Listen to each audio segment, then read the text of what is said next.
CB, I want to come to you now and address the issue of what you believe the finance minister is likely to take up, or what is likely, what is feasible. And one of the big concerns, or one of the big questions in everybody's mind, is that whether there will be any change as far as the capital gains tax regime is concerned. I know we have a lot of tax experts here in this room as well, but CB, what's industry's expectation? What's industry's view on this? You just have to put the microphone closer to you.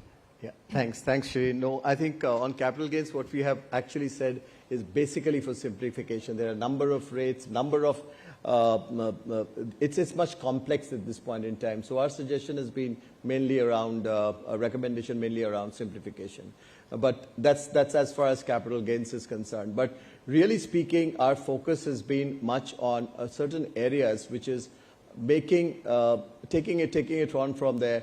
There's a lot being done on decriminalization, a lot being done on ease of doing business, but I think there needs to be much more focus on decrim, especially for the small and the mid-sized companies. That's one. Second, we've also talked about something, which is like an ease of doing business, the national single window scheme, say, for instance, that really becoming much more of a single window in terms of the states.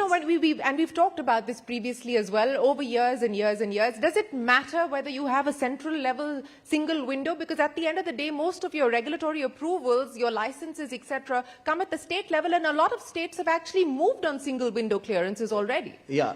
A lot of states have moved on single window clearances, but there are a lot more to be done at the state level, and the issue is state level. And so, therefore, a lot of our reforms today are also at the state level, whether it is power, land, labor. So we've also talked about really this budget giving a roadmap. Much of it cannot be in the budget, but even a sort of a signal on how the GST-like collaborations that has happened with the states could be even taken forward in these areas. These mean a lot for when we hear Mukundan talking about jobs. Jobs are really going to come from the mid-size and the small companies, and unless we make it easier for them to operate, we are always going to see that lag. So lastly, I think staying on the jobs, we have suggested something like you talked about PLI, we've talked about an ELI, an employment linked. And this is not the first time CII suggested an ELI. So you're hoping that this time around the finance minister will take that forward. But I will come back to the ELI question in just a second. But let me go across to Vinayak Chatterjee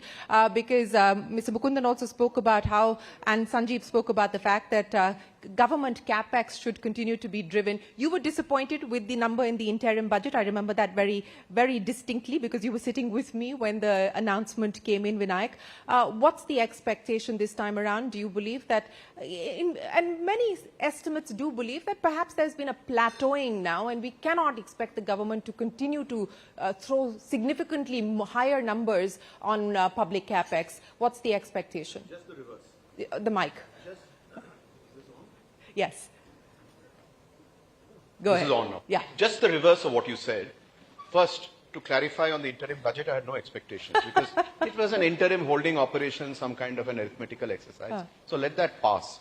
The important point on the outlays is in the starting of the meeting, the remark was made, I think Sanjeev Puri made the remark that in terms of fiscal space, whether it is the buoyancy of revenue, of GST revenue collections, or the extra amount received from the RBI, the government is actually sitting on the fiscal space where it can actually not hold back but do more. The macroeconomic maths is very clear. The government shared last year in interactions with you, a very, very senior functionary, I won't take the name because you know. I know who you mean, yes. Shared the fact that they have a confidential report that says that rupees spent on public works or infrastructure results in 3 rupees of GDP. Whereas 1 rupee spent on schemes of like DBT, direct benefit transfer, results in 90 paisa of GDP.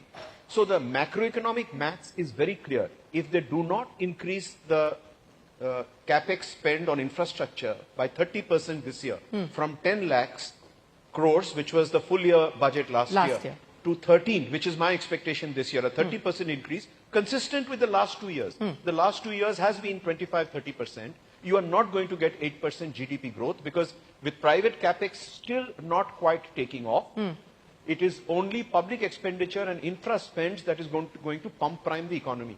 So the maths is very clear. If you don't increase the infra capex by 30%, you may not get 8% GDP growth. It's as crystal clear as that.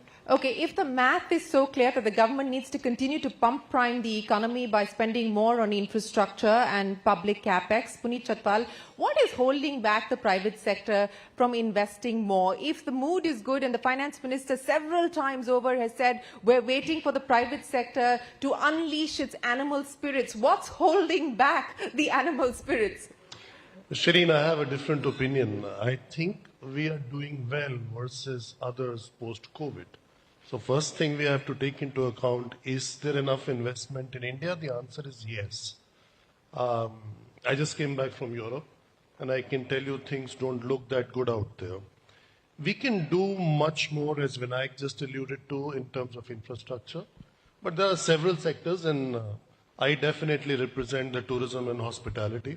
I think it's high time that looking at 2047 and what we call the Amrit Kal era, I think it's a great opportunity that the government has to invest in this sector because of its ability to create the significant multiplication in jobs. So what has been proven worldwide is every job created in this sector creates 8 to 12 jobs in other sectors. So I think that is... So specifically, what would the travel, hospitality, tourism sector want from the budget? Well, we have not said any kind of financial assistance that is needed. It's the positioning of the sector.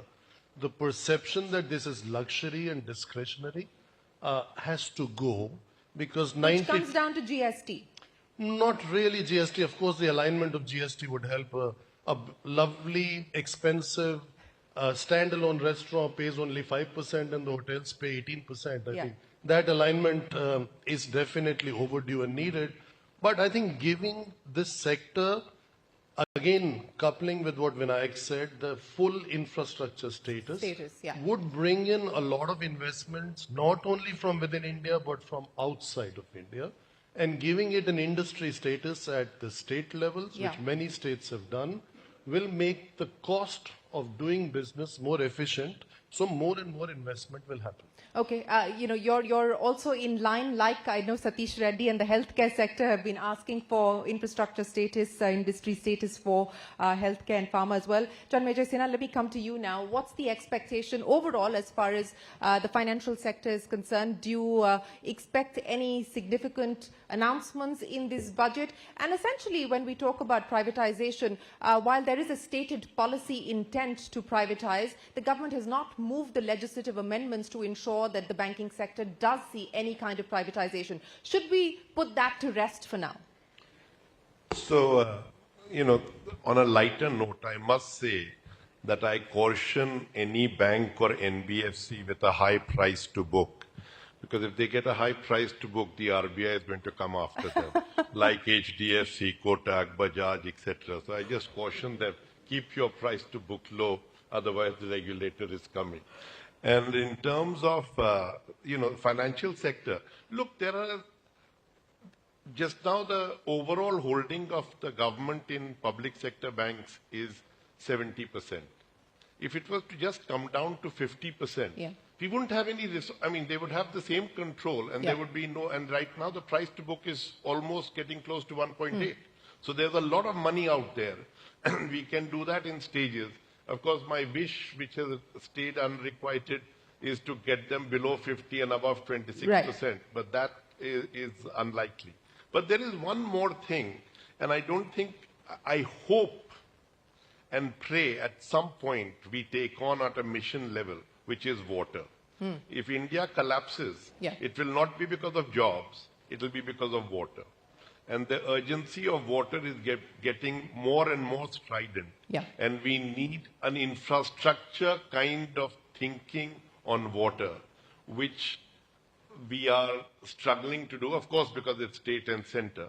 But if we don't take it on, I really worry about the country itself. No, you're absolutely right in pointing that out. It's not just water, but issues like pollution, etc., also need to be addressed with the same kind of urgency as we talk about tax-related matters. But Venkat, let me come to you now. On the tax front, what's the expectation? The assumption is that perhaps this will be the budget that finally the middle class will be given some relief, or at least to make the new tax regime a lot sweeter. There could be something that the government does. What's your own expectation, at least on the tax front, and capital gains specifically as well?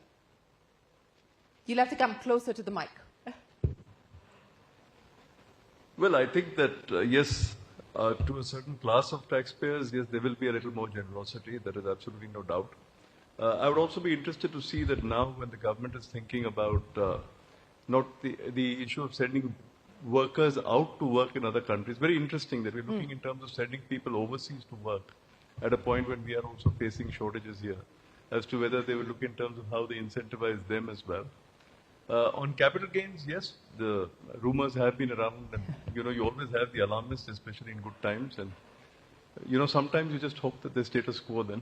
Apart from the fact that Chandrajit did say very rightly that there is a bit of streamlining that needs to be done. On infrastructure... Do you and expect them to move on holding periods this time? Or do you believe that it might be much more of a signal saying, look, it is something that we will look at?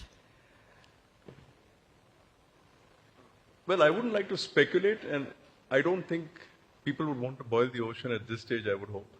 So, I actually would like us to have a larger global outlook, like even when we talked about the banks, for example, the point that Janajay makes is right.